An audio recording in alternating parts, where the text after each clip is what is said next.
So, I want to make a video on momentum today and really stressing the importance of perseverance over perfectionism. And I want to talk about an analogy with you guys. I'm talking about with two different people who have the same goal. And one is extremely flexible in the process of getting to their goal, and then the other one has a really strict set of rules which are extremely rigid, but they bring a lot of adherence to them, so they're actually quite disciplined in following them. But again, they both achieve the same goal. But one has a very fun time actually getting there, it's very enjoyable, whereas the other one is extremely stressful.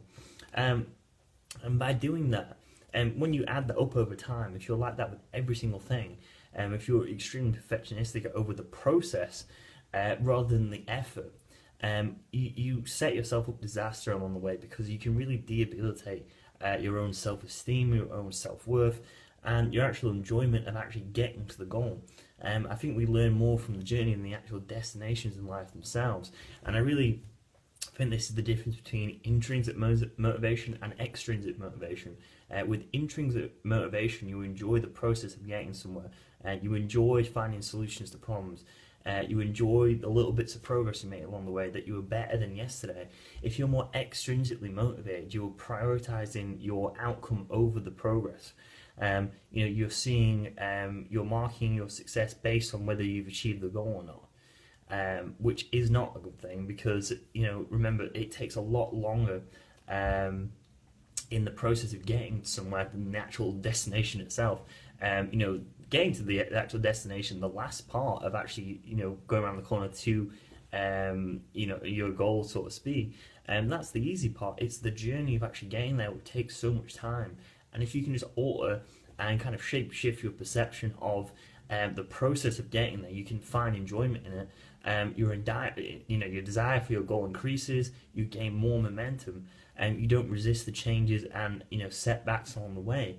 You welcome them and you take it in your stride, and that's what I mean. Usually, when we are excessively perfectionistic in nature, when we're actually have an excessive desire to be faultless, when we do make a mistake, we often really debilitate our own confidence, and it immobilizes us from actually continuing the journey because we don't want to trigger that same anxiety again. And I think this is kind of this is kind of rewarded in school, for example. It's very outcome focused. You don't get as rewarded as much for the journey and the effort along the way.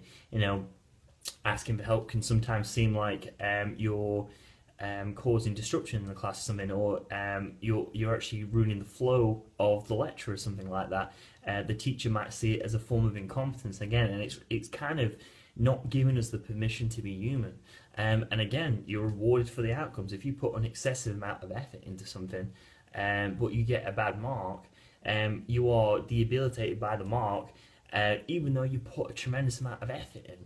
And again, it's kind of reframing the situation, or what I call, like I've said, like shifting your perception of the actual process of getting there. Because oftentimes we're not going to be cheered on in the process, but you can always cheer yourself on. And this is where positive self-talk can come in. It's establishing that success is progress. Realizing that you were better than you were yesterday. Even if you did one thing right in the day, that is still progress. It's kind of the cliche saying of no matter how small progress is, realize small progress is in fact progress. That's what we're talking about. So again, it's gaining momentum. It's finding any way to get yourself to keep moving forward and not stop in the pursuit of whatever goal you're trying to pursue, and realize that momentum demands movement. It's that constant flow of doing things. It's kind of like almost like the heart execution, and is the heart of your success. That's the pulse that it beats to. And the day you stop executing your goals and the tasks in the day, that's when that pulse starts to die out and we feel dead inside because we're not growing anymore. And the day we stop challenging ourselves is the day we actually stop moving forward. There's no stimuli to actually propel us forward anymore. We're remaining static. And if anything, if we're not going forwards, we're going backwards. This is kind of talking about a few of the things I'm actually writing in the book at the moment. And it's reaffirming again, like I've said, we're trying to put more attention to the actual process of getting to the goal. And I've changed this to the point now with myself that I actually enjoy challenges. You look for challenges. You kind of metaphorically move towards the sound of gunfire, so to speak, metaphorically. And you're trying to bring a lot more enthusiasm to the actual process rather than actually putting yourself you're really not doing yourself favors by only focusing on the actual goal. And again, if you're only marking your success based on where you are and where you want to go, and if you're not at the goal, then you're not successful. Again, it makes it very difficult to get extremely motivated. If you just, again, you're finding the silver linings left, right, and center. If you make a mistake, you forgive yourself easily. You have no problem or anxiety asking for help from someone who might be more expertise in a certain area what you're trying to improve. Then ask the question. Again, there should be no shame involved with that. Whereas on the flip side, if you are excessively perfectionistic, where you're trying to be faultless, mistakes are bad, asking questions bad, not finding the silver linings, being excessively realistic, and only focusing on the negatives and not looking at the possibilities, it can bring a lot of demoralizing behavior to the table.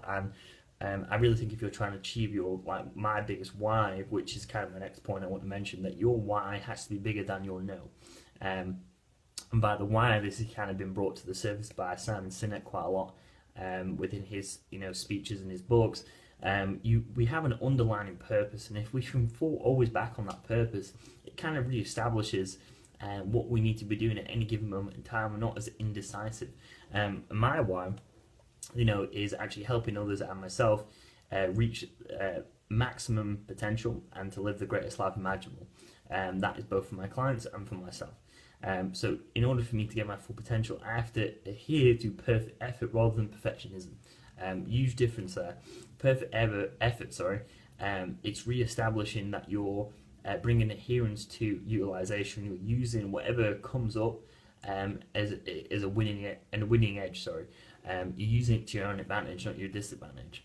When you get to that state where you're grateful for everything that comes along, and you have the confidence to handle it, it is really kind of like a wrecking ball effect, a snowball effect.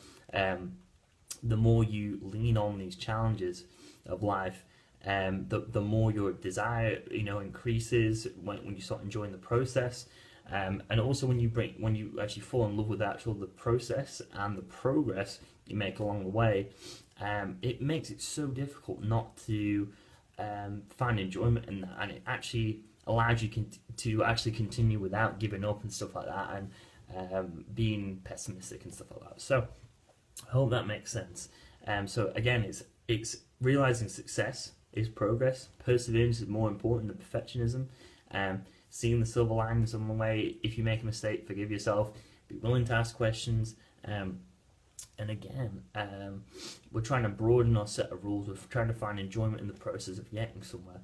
And it's more important to realize that the small amount of progress in the day. It's remembering the good at the end of the day, so to speak. You're trying to see the pockets of progress you've made. As long as you were better than you were yesterday, you're doing great. And again, we're trying to focus on not just making every step absolutely perfect. We're just trying to realize that we're further than we were yesterday. So I hope you've enjoyed that video, and I'll speak to you soon. Thank you very much.